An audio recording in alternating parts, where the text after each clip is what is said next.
You're listening to the JD Rucker Show. Let's begin.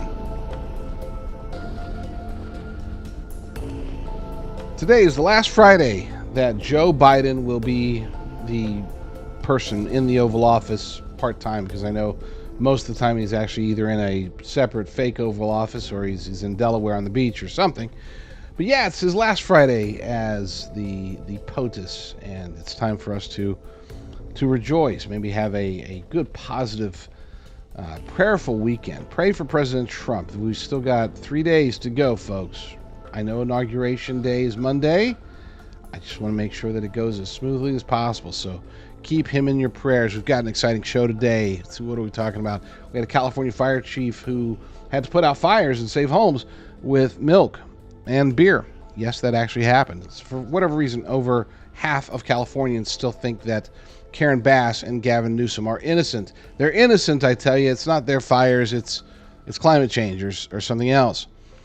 We had a man who is representing Health and Human Services during the Operation Warp Speed. He died suddenly. That's kind of weird. Pulitzer Prize winning cartoonist who lambasted people, us conservatives, for going after groomers and hating on child pornographers. Well, he turns out, allegedly, he was arrested. Well, he was definitely arrested, but he was arrested for allegedly possessing child porn. Go figure. Trump and crypto. Man, what a combination that's going to be. I'm next to Maha and hopefully destroying the deep state. I would say that the crypto play has me most excited because it really, had Kamala Harris won, I think that Bitcoin would be dead. Seriously, within 3 years. I know that it's decentralized and it can't technically die, but I'm sure that Kamala would have tried to figure out some way to make it die. We got a couple stories actually we got three stories about DEI, including one that's sort of I would say a bombshell in a way, and President Trump is getting involved in that one. The other two are less bombshells, more analysis, but good analysis. My analysis, and as we know, my analysis is the best analysis. Thank you all for watching the JD Rucker Show. It is going to be a good one, and we're preparing for the weekend. So, which I don't have much of a weekend. I send the team from the Liberty Daily home for the weekend every weekend, and I end up running it solo and only taking naps. So there's that. Not complaining. I love it. I'm blessed. I love it. Okay, I have more fun on weekends, being super jam-packed and busy, because I get to do it with my family anyway. So there's that. All right, so let's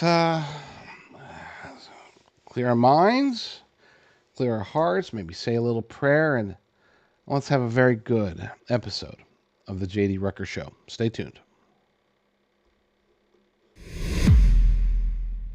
California is finished. Less than half of the population believes that Gavin Newsom and Karen Bass are to blame for the disasters in LA, the fires that have destroyed so many buildings, so many homes, taken so many lives, fires that could have and should have been prevented if there was any level of competence in leadership in LA and the state of California.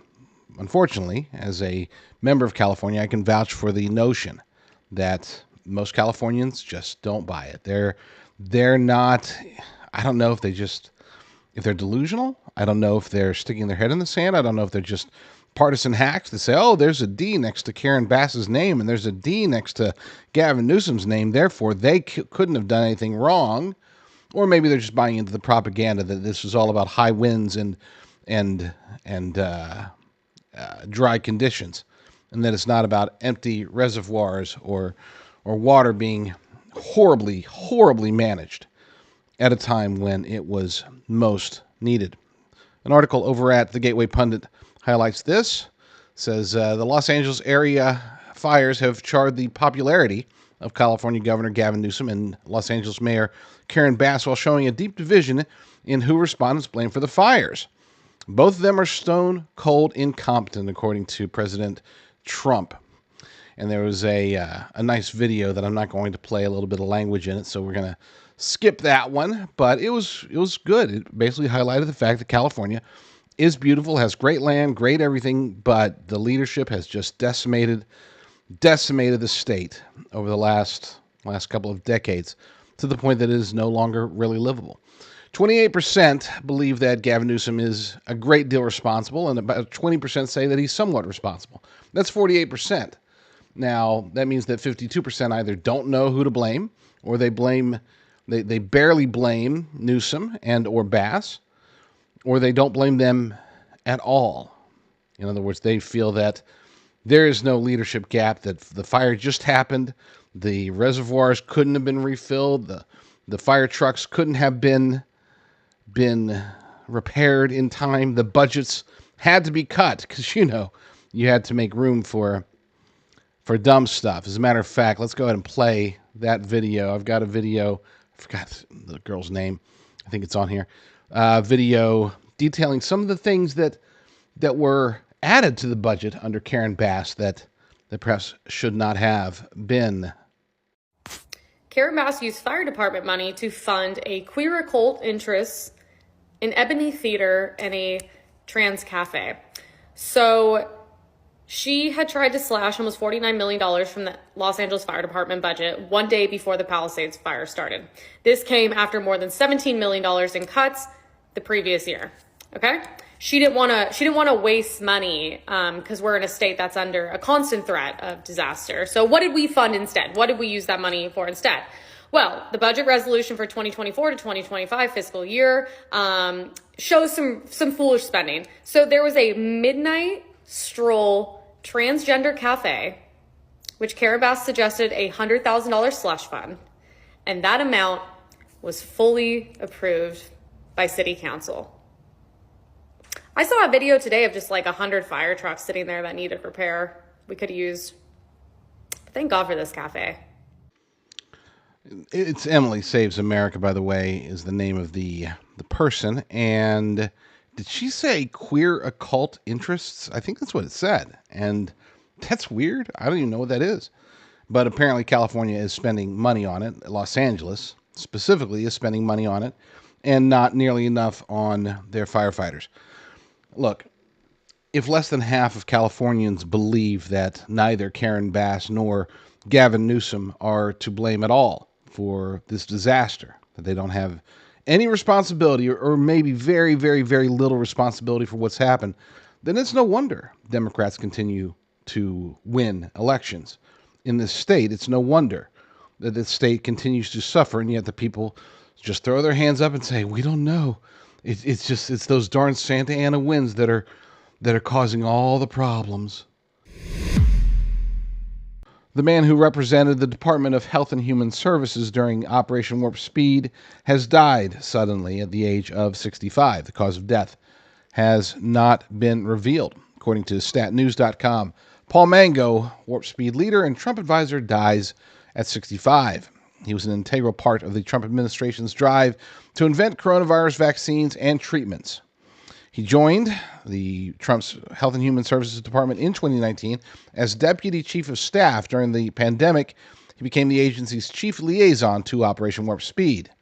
He published a memoir about those months called Warp Speed, Inside the Operation That Beat COVID, the Critics, and the Odds. He wrote that in 2022 and highlighted how Moderna's cooperation with the government in developing clinical trials and delivering millions of doses should be lauded. Again, dead at 65, no cause of death has been revealed, and take away from that what you will. A Pulitzer Prize-winning cartoonist whose work has appeared in Washington Post and other left-wing legacy media outlets has been arrested in Sacramento. Now, the irony in this story runs very, very thick, and it's actually very, very sad as well. This gentleman's name is Darren Bell. He was arrested in Sacramento. His claim to fame was, he won the Pulitzer Prize back in 2019. He goes after conservatives hard. He's a political cartoonist. He goes after conservatives, and one of the topics that he liked to go after when it came to going after conservatives was our perspectives on groomers, on child sex trafficking, on child pornography. Well, of course, as one might expect, he was arrested for child pornography. But it's actually worse than just straight up normal child porn, which is already disgusting enough. He was actually involved in AI generated child porn, and he was the first person ever arrested in this particular task force, or by this particular task force, for utilizing AI generated material and incorporating it into existing child porn. This is something that is, the sickness, the depravity, the ills of these people. Mental illness, some would say. I would call it demons. According to the Sacramento Bee, Darren Bell, a prominent Sacramento-based comic strip creator, cartoonist, and author, has been arrested on suspicion of possessing child pornography. Darren Lawrence Bell, 49, who won the 2019 Pulitzer Prize for editorial cartooning, was arrested Wednesday morning at his South Sacramento home by Sacramento County Sheriff's Office investigators.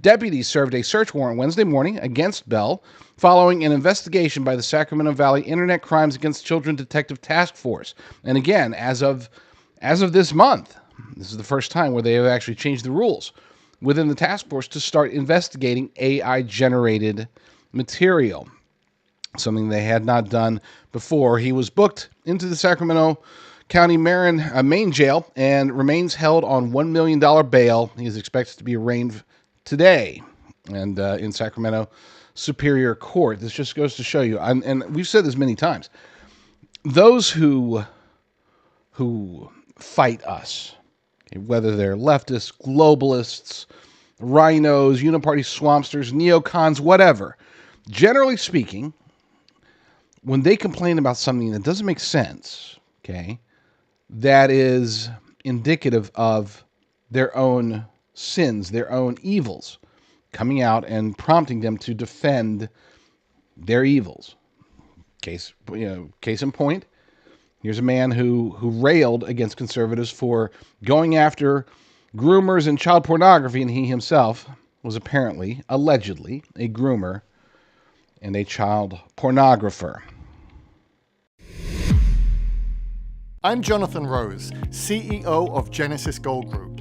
As Americans, we work hard every day to provide for our families and ensure their future. But with the uncertainty facing our economy, it is more important than ever to safeguard your wealth and protect your retirement savings. Educated investors look to safe haven assets to shield themselves from the economic storm. Tangible assets like gold and silver can provide stability, security, and most importantly, peace of mind. In 1997, the Taxpayer Relief Act allowed Americans to hold physical precious metals like gold and silver in their IRAs for the first time. Today, Genesis Gold Group helps our clients transfer existing IRAs, 401ks, and other retirement accounts into physical gold and silver, tax and penalty free. With thousands of satisfied clients, 5-star reviews, and fully accredited with the Better Business Bureau, our experienced team is here to help you navigate the process, start to finish. Now is the time to educate yourself on the importance of a diversified portfolio, including tangible assets like gold and silver. Call now to receive our free wealth protection kit and digital dollar defense guide. Call now and we'll include our extremely popular silver prepper bar free when you open your account. Add it to your IRA or have it sent to your home. Call Genesis Gold Group today at 800-200-GOLD. Prepper bar only available through Genesis Gold Group. In a world of uncertainty, be prepared with Silver Prepper Bars. Introducing the Silver Prepper Bar. Crafted from .999 pure silver and proudly made in the USA. Portable, perforated, and easily tradable, the Silver Prepper Bar is your lifeline in times of crisis. Silver Prepper Bars provide peace of mind. Don't leave your future to chance. Order your Silver Prepper Bars now at prepperbar.com. Silver Prepper Bars, ready for whatever tomorrow brings. Order now. Trump plans crypto revival with new SEC leadership, and this is a good thing, a very good thing, potentially. I am one of those who I've been somewhat skeptical of cryptocurrencies. I'm also one that believes that if and when the quantum AI revolution does come to pass, that it's going to make dramatic changes to the entire cryptocurrency industry. And we can call it an industry now. It's not just a hobby or anything like that, a passing fad. Cryptocurrency is here to stay. The only thing that could possibly change that is if there are massive shenanigans from either governments who want to control it or central banks or the globalist elite cabal, which encompasses both. Between those, there are risks, but there's risks to just about everything. So don't say, oh, well, I don't trust crypto. I trust fiat currencies because they're safe. Yeah.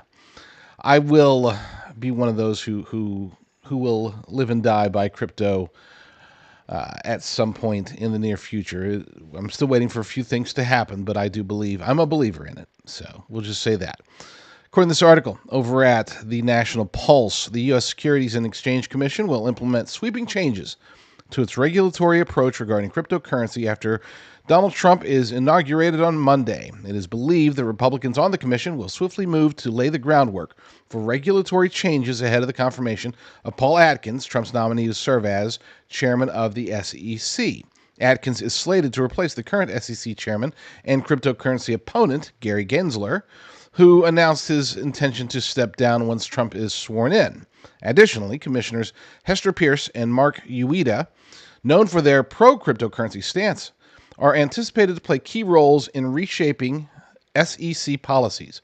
Both have a history of working with Atkins at the SEC in the early 2000s and are expected to hold a majority among the political appointees commissioners. Bottom line is, from at least a political perspective, we know the technology's there. Okay, we know that cryptocurrency has proven to be very resilient. There are still chances for hackers and but generally speaking, anything that's digital is going to have a risk of hackers because people still give input, and when you have humans giving input, bad passwords, sending the wrong information via insecure emails or anything like that, you are going to run risks of disaster, at least on a personal basis.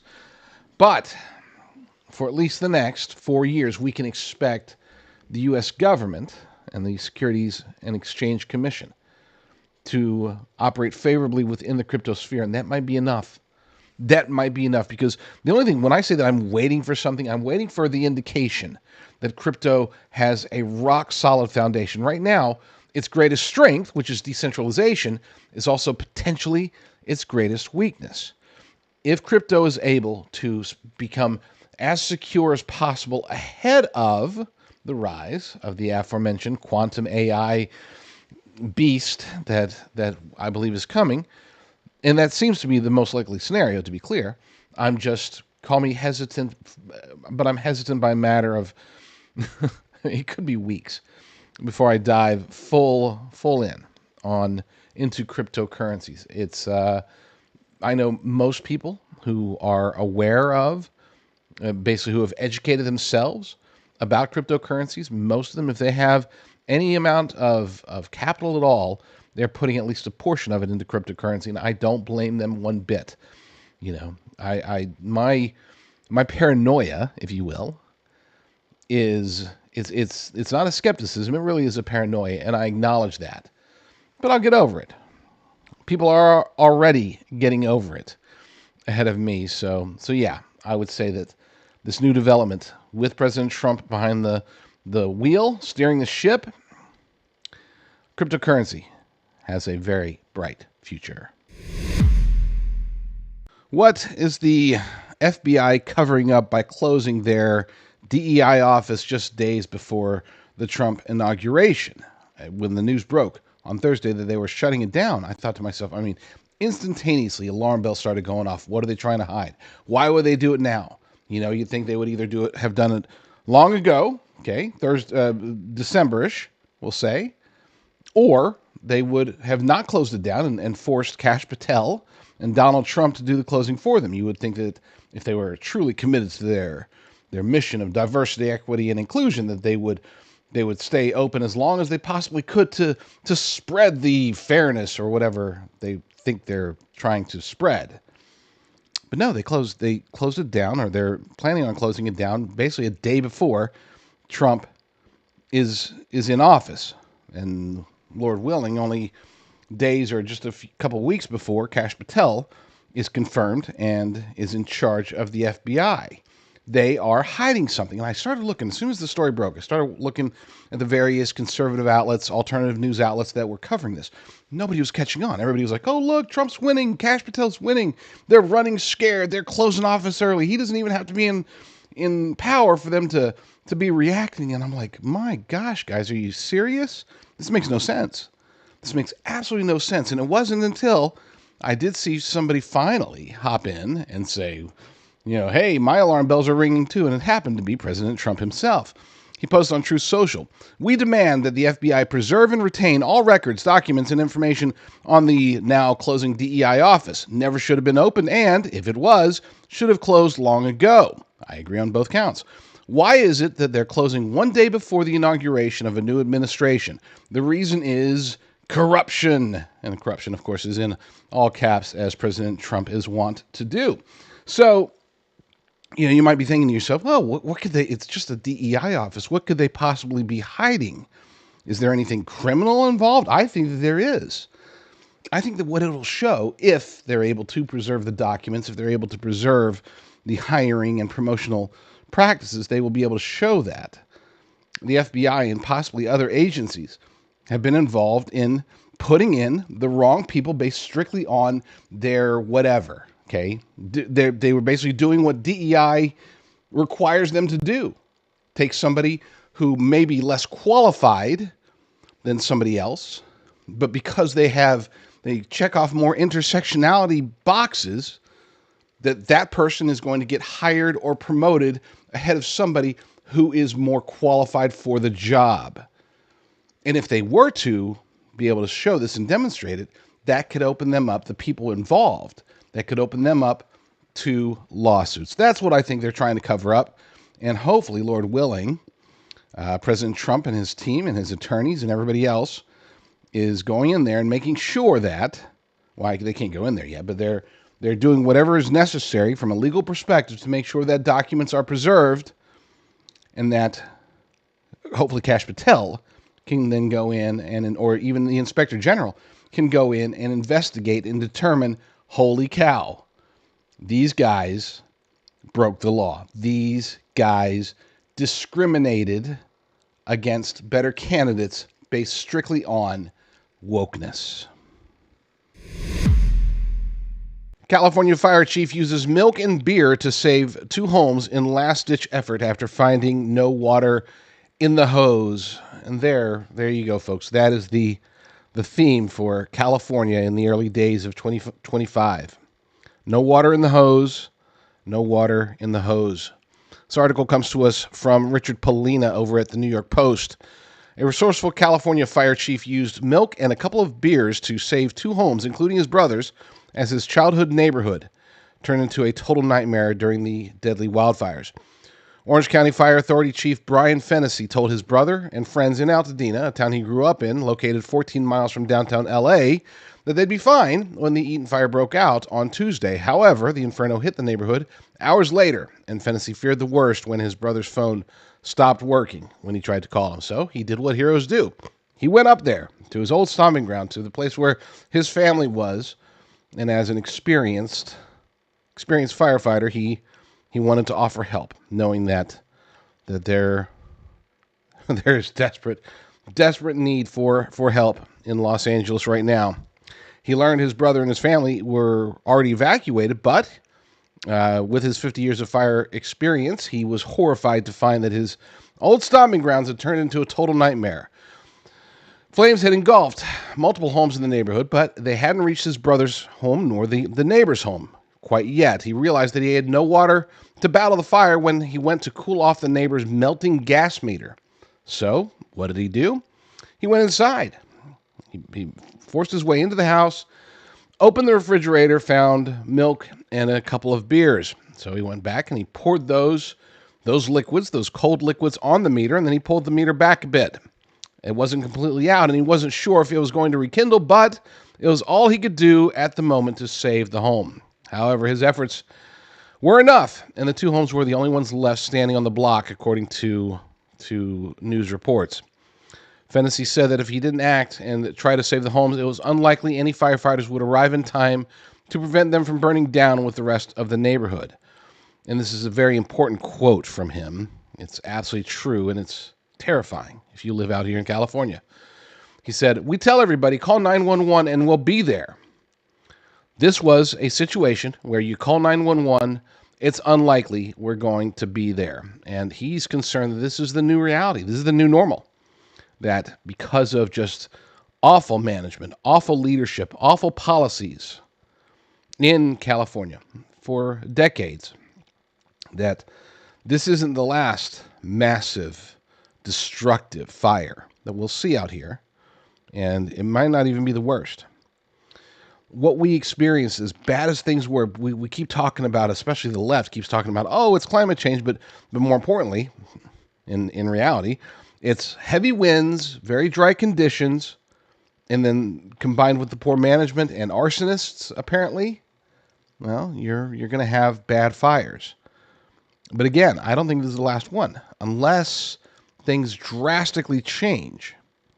Unless, I'm not just saying, okay, well, we're going to go ahead and fill the water reserves back up. We're going to get water in the right places so that we can fight fires next time. That's not enough.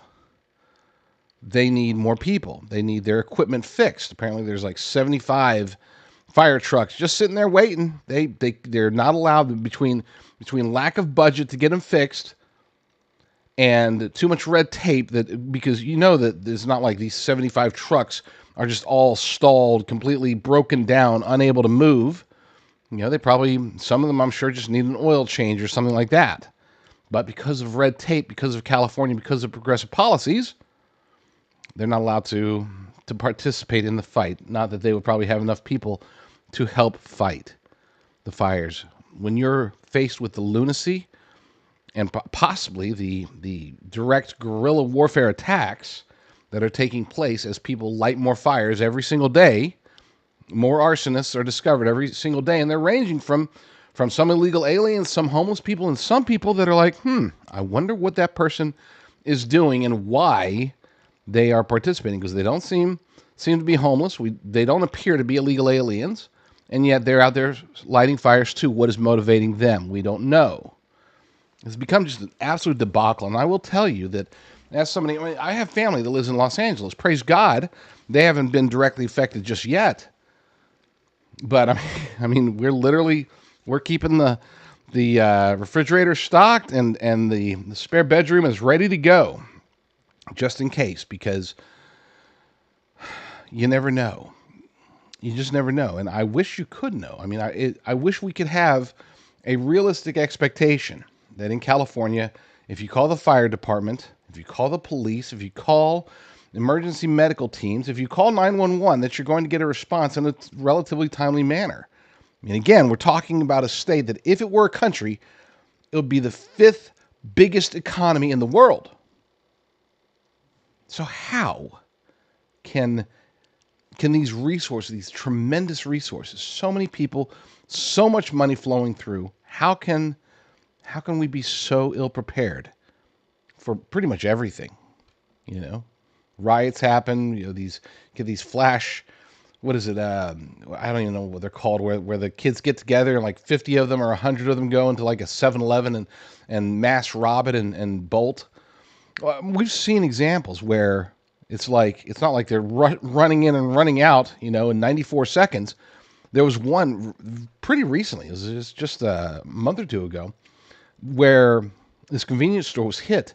And they were showing in the surveillance video that they had called, the authorities were alerted, 911 was called, and there were kids still in there stealing stuff, breaking stuff, vandalizing, trying to get into the safe, all this stuff for like 30 minutes. It's like, really? Was it out in the boonies or something? No, it was in the middle of some regular, normal city in California. But we don't have the resources. We embrace crime. We don't do the right things with the mentally ill. Many of them are homeless. We don't do anything to fix that. We throw money at it, but that money goes to cronies of whoever's funding the money. I mean, we're funding the money, but whoever's dishing out the money, the politicians, the bureaucrats. Oh, I'm getting so sick of being out here.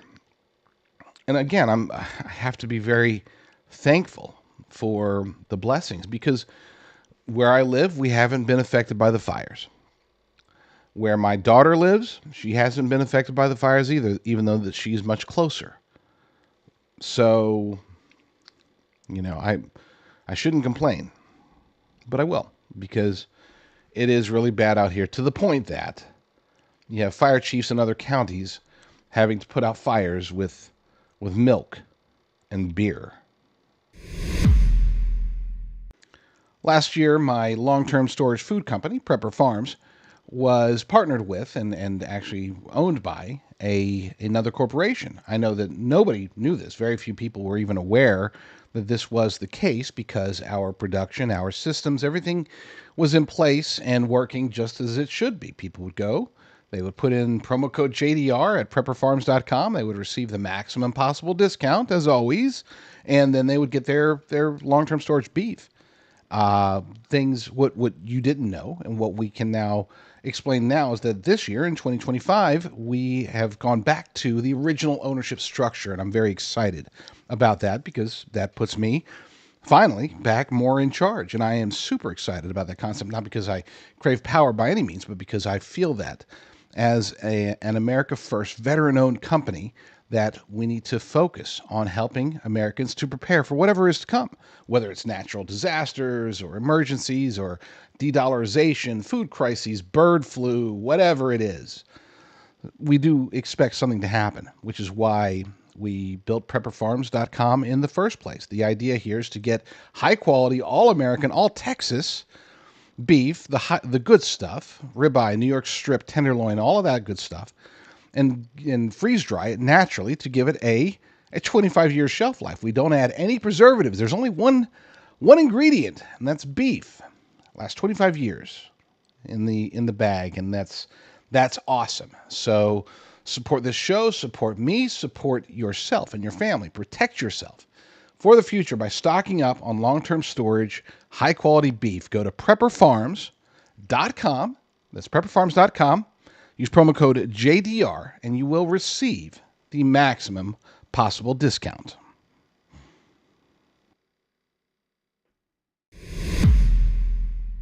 Which companies are rolling back DEI and which companies are stupid? Okay, so that's not the actual headline from the article that I'm going to be sharing from Axios, but it is Axios, and to be fair, they tend to be very much left-leaning. They're also, though, very well-funded, and they do very good research. And unfortunately, in searching for a list of companies that are abandoning DEI versus those who have announced that they are committing, or many times doubling down on their commitment to DEI, diversity, equity, and inclusion, or as some people like to say, it stands for didn't earn it, whatever, however you feel. Point is that we're going to use Axios. We're just going to try to avoid their politics. This particular article comes from Eleanor Hawkins over there. And so here's the thing. Before I get into the list, just a quick note. People, I think most everybody who's talking about this, they're saying, Trump won, and therefore these companies are concerned. They're scared. They don't want Trump coming after them. They don't want to, Trump's supporters abandoning them. They saw what happened to Bud Light, yada, yada, yada. I disagree. I would say that in many, if not most, of these cases of companies abandoning DEI, they're just using the Trump victory as an excuse to do what they've wanted to do for a long time, because companies that embrace DEI, generally speaking, they're not seeing good results. Not from the DEI hires, not from the DEI policies, not from DEI consumers, I guess. I think they were hoping that by virtue signaling, they'd be able to get on the good side of the woke consumers, which I guess it's not working out as well as they thought. And they definitely thought they were going to get on the good side of globalist organizations, globalist companies, including, for example, BlackRock. that hasn't seemed to be as beneficial to them either, which is why ESG is also on the chopping block in a lot of these companies. All right, let's get to this list of companies that are backing down from their DEI. Oh, this is an interesting stat. Mentions of DEI and diversity, equity, and inclusion in earnings calls have dropped roughly 82% since Q2 of 2021. That, I think, perhaps more than anything else, tells us that this isn't just about, oh my gosh, Trump's going to take us out if we don't abandon DEI. No, it's like, oh, wow, okay. Trump won. Publicly, I'm going to say, oh, boo-hoo, but privately, I'm going to wipe my brow, and let's hope that the economy gets better and business gets better, and I don't have to bow to the woke DEI officer that knocks on my door every day. I'm pretending like I'm a CEO. Anyway, so let's get in. Who abandoned DEI? It's a longer article than I thought. Amazon. In a December memo to employees, Amazon said it was winding down outdated programs and materials related to its efforts around DEI. Boeing, praise God for that one. I guess just too many incidences, too many DEI hires, too many challenges with everything, from building the planes to keeping the planes in the air to landing the planes. Just a debacle of a company. Brown-Forman, the Jack Daniels makers, sent an internal note announcing an end to several diversity, equity, and inclusion programs in response to a shifting legal and external landscape. I would argue that the external landscape aspect of it really does come down to somebody coming in there and saying, okay, Trump won. Why in the world is a company like Jack Daniels embracing DEI? Have you ever... I'm not going to make a joke. Caterpillar, again, falls into the category of really? They really? Seriously? Now, to be clear, a lot of this, we can actually point to a gentleman by the name of Robbie Starbuck. If you're not familiar with him, he's very big on X. If you're not familiar with him, get familiar. Robbie Starbuck is a superstar. He's one of those true grassroots fighters that's really making an impact and forcing companies to rethink their whole wokeness thing. Ford, we've heard about that. Harley Davidson, that's another one that just blew me away, and I'm pretty sure that Robbie Starbuck was involved in that one. I know he was involved in John Deere, who pulled back in response to feedback coming from Robbie Starbuck. Deere said it will no longer participate in or support external social or cultural awareness parades, festivals, or events, and would not include socially motivated messages in training materials, and will ensure it's not using diversity quotas in hiring. And they should be illegal, to be clear. Let's just put that out there. Lowe's told employees it would revise its resource groups, stop participating in human rights campaign surveys, and stop sponsoring or participating in festivals and parades. If there's one bad thing about all this, a lot of these companies, they're not quite reversing, they're just pulling back their involvement. In other words, it's not like, okay, well, we sponsored what is that? Cross-dresser story hour? I forget. What is it? Trans story? What is it called? Drag queen story hour. We funded drag queen story hour last year. This year we're gonna go fund a pro-life March for Life. No, they're not completely reversing. They're just pulling back on their wokeness. Molson Coors, another odd one. McDonald's, that's one surprised me. You always think McDonald's, oh, they're so big, they're so nasty. And the food is nasty. I don't know about the people. The people are probably fine, but the food's just gross. But that's another issue. And that has nothing to do with DEI. They were gross before they were woke. Anyway, McDonald's, that's good. Good there. Meta, that was another shocker. But, it's a shocker unless you take into consideration that Mark Zuckerberg is the most weaselly, snakish guy. I mean, he can act, if you can somehow merge a weasel and a snake, and that's Mark Zuckerberg. So that shouldn't really be surprising at all. Nissan, Stanley Black & Decker, odd one. Tractor Supply, very odd one. And that's the one, if I recall, that's the one that actually started the whole Robbie Starbuck quest. I think he noticed that this company, which, they're serving obviously farmers, people that generally speaking aren't really into drag queen story hours. Well, they were They were embracing all this wokeness, and now they're not. Toyota, Walmart pulled back. That's good. Now, who didn't pull back? American Airlines, Southwest Airlines, and United Airlines. Fly the diverse skies if you dare. Apple. I mean, I know probably vast majority of you have some sort of Apple devices. I don't. So I don't care. I don't get into Apple really at all. I like Apple Podcasts, though. So there you go. Costco, that's an odd one. They doubled down. According to this, Costco also maintains its commitment and urged shareholders to reject National Center for Public Policy Research's anti-DEI proposals. The wholesaler also pushed back on some of the conservative group's claims, calling them misleading at best. Whatever. Delta, another weird one. Why? Wow. Whatever. Fun stuff. So now we got a short list to boycott, and conversely, it's not just about boycotting, it's also about rewarding those who are coming around, doing okay. Look, we started posting on Facebook. I know, it's crazy.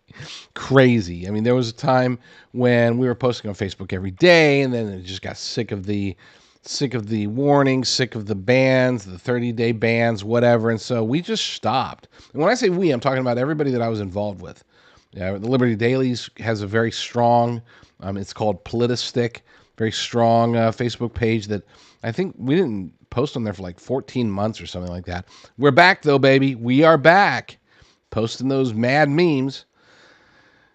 NOQ Report Facebook page, I started sort of posting there. Point is that, hey, if these companies are going to come to their senses, then let's reward them. Now, I'm not going to drink Bud Light, and I don't drink beer. I don't drink anything really, other than coffee. I do drink coffee all the time, but yeah, I wouldn't go run out and get Bud Light. But what's conspicuously missing here? Target. What's happening with Target? That would be a good question.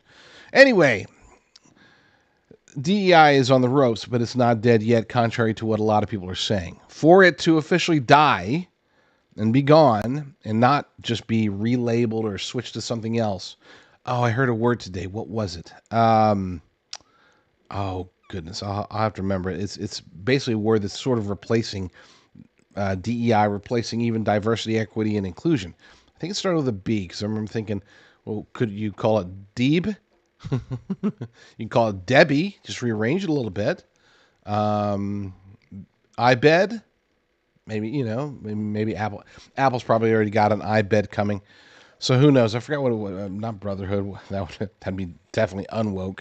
Really? Brotherhood? Anyway. Yeah. The only way that DEI, ESG, and all the wokeness is really truly going to be eliminated is if, well, it'll probably take an act of God. 5 reasons why corporate America is abandoning DEI. Now, I will admit, when I was doing my show notes this morning, I was thinking to myself, okay, here's 2 perfect stories. We'll do this one. It'll be like a shot chaser. Here's the shot. I'll show you what's happening. All these companies are leaving the whole DEI realm, kicking it out, getting rid of their DEI managers or whatever. And then we'll follow it up with why it's happening. And then I blew it. I totally forgot about this next story. Didn't look ahead. Apologies. I need to give me a new producer. So this story comes to us from thefederalist.com. 5 reasons why corporate America is abandoning DEI by Casey Chalk. We'll skip through the minutia and get straight to the list. Number 1, DEI doesn't diminish tensions between groups. It intensifies them. Duh.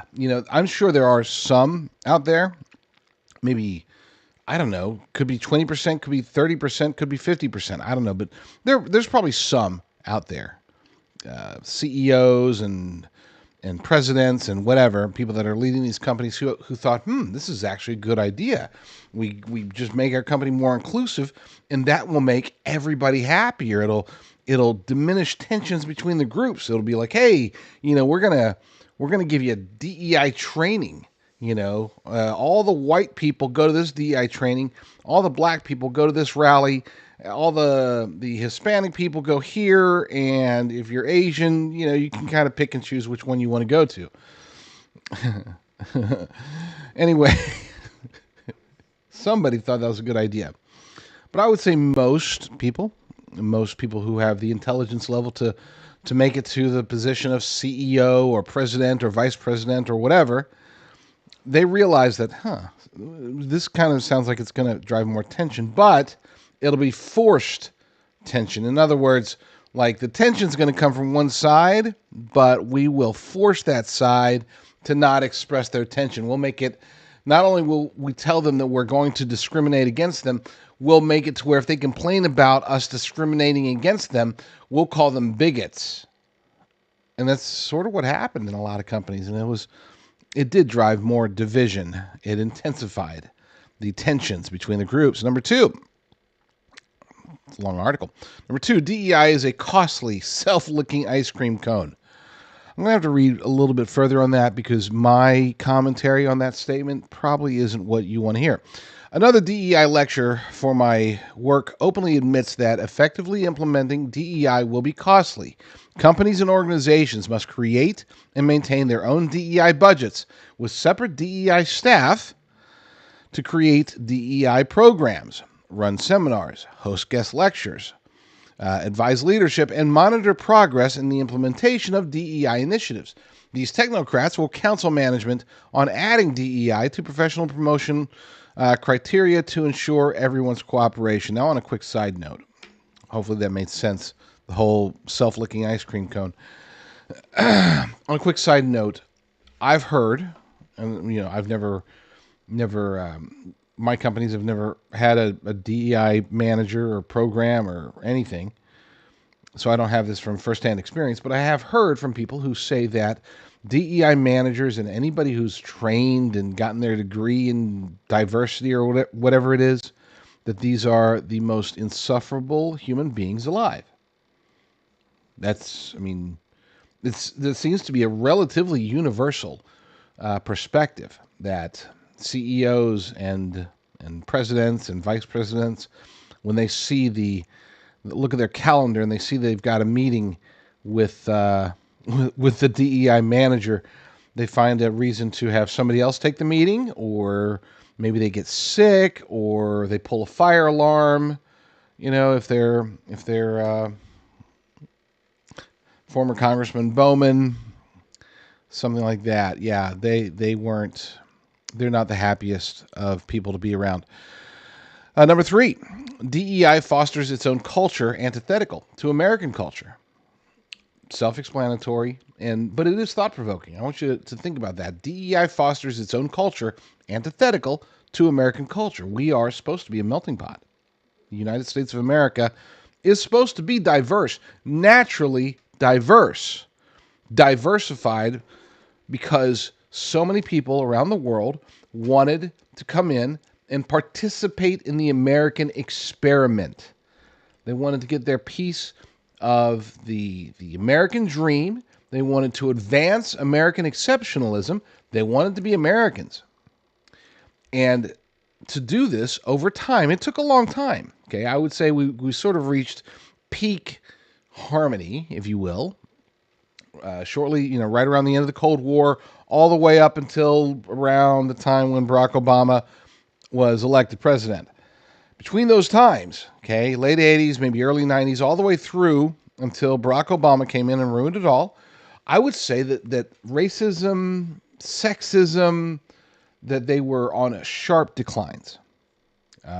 Gay bashing or we were just becoming a more tolerant nation, and it was a natural process. I would say that Gen X was basically organically tolerant over time.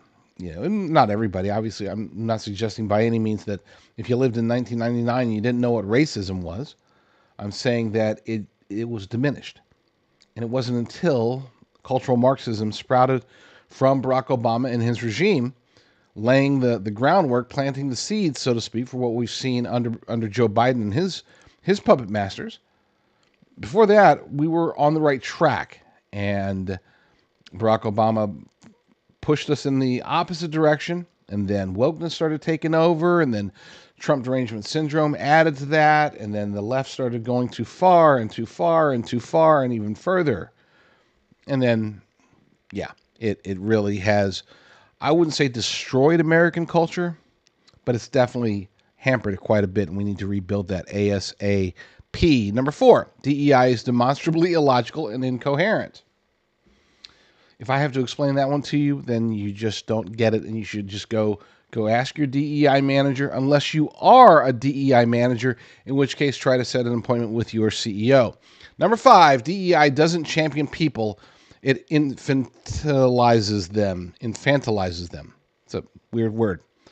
I'll have to look it up. But whatever it means, well, let's figure out what it means. Finally, and I'm kidding, by the way. Finally, far from celebrating and empowering, I do get this thing. I get the occasional email correspondence from people when I make these jokes, these self-deprecating jokes. People will be like, "Hey, maybe you should focus on your own education or get a job there because you're kind of dumb." Who knows? Maybe they're right. They're not. Finally, far from celebrating and empowering people, DEI actually engenders narcissism and delays their moral development. This is obvious in the way it encourages people to be victims who should condescendingly lecture the unenlightened about their own faults and inadequacies.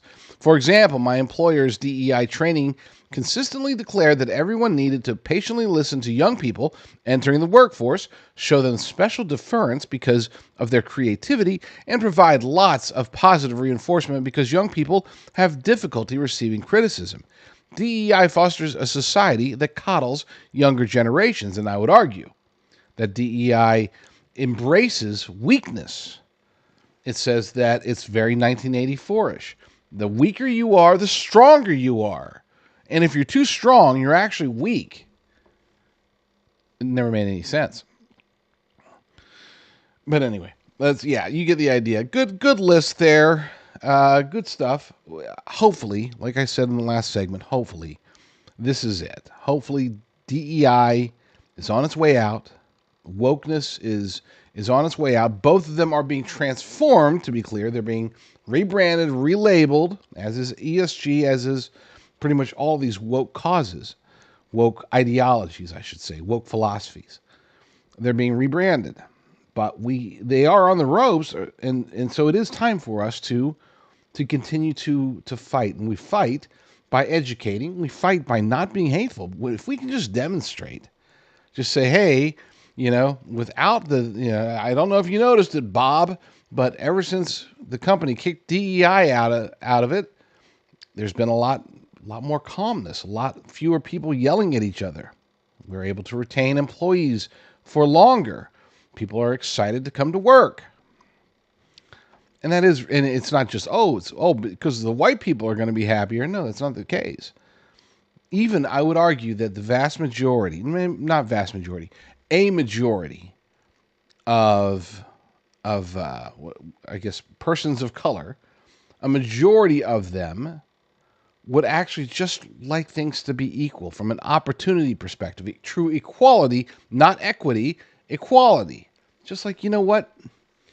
I'm vying for a promotion. Bob is vying for a promotion. May the best man or woman win. That's it. That's what we would want. This whole idea that you're going to, because it hurts both sides when you start to embrace this concept of giving more benefits to those who are marginalized, those who have different intersectional boxes checked off.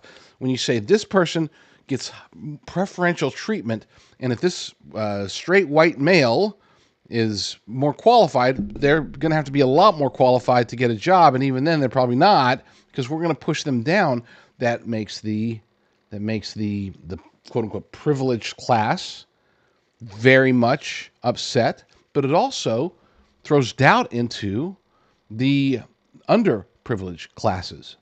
And it's not even classes, the labeled.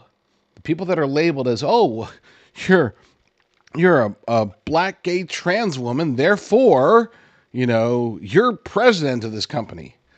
If it were me, and maybe I'm different, but if it were me, I'd be like, I don't want a promotion based upon the color of my skin. I don't want a promotion based upon my sexual orientation. I want a promotion because I'm better than Bob. And then if they look at me and say, hey, problem is you're not better than Bob. He's more qualified. He's smarter. He's better looking. He's everything better than you, but he's also a white, straight male.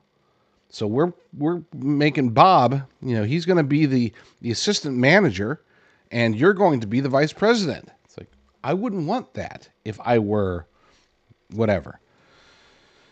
But again, maybe I'm just different. It does need to die. And as I said last time, it'll probably take an act of God. But that doesn't mean that we shouldn't stop, or we should stop trying to bring about its death ourselves. Here's a true story. I was testing out some coffee. This has been almost a year ago. Testing out some coffee for a potential sponsor. And I had made the coffee, and I went about my morning routine, did my work, doing my thing, and then I took my first sip of coffee. And it struck me. I'm like, holy crap. I had forgotten that I was testing out this new coffee. I just took the first sip, and I was like, wow, this is really good. And then I remembered, oh my gosh, this is Promised Grounds. This is the stuff that they sent me. So I started drinking some more of it, and I have become a lifetime customer of Promised Grounds. They are a Christian coffee company, which I know you don't see a whole lot of them. They give back to the community. They're Texas, all American, all Texan, just like a lot of the stuff that we do. Check them out. Go to jdrucker.com/coffee, jdrucker.com/coffee, and check out Promised Grounds. It's great. A large retail store just canceled a huge order, leaving us with a ton of extra MyPillows. But you know what? That's their loss. I'm going to make it your gain. For the first time ever, you get standard classic MyPillows for wholesale prices, only $14.88. I can't believe I'm even saying that. Only $14.88. But it gets even better. For a limited time, I'm going to offer my entire classic collection at wholesale prices. Upgrade to a queen-size MyPillow for just $18.88. King size, only $1 more. Get my body pillows for $29.88 and multi-use MyPillows for only $9.88. So go to MyPillow.com or call the number on the screen. Use your promo code to take advantage of wholesale pricing for the first time ever on TV, including my standard size MyPillow, only $14.88. They've never been offered this low before. We have limited quantities at this price, so limit's going to be 10, and once they're gone, they're gone.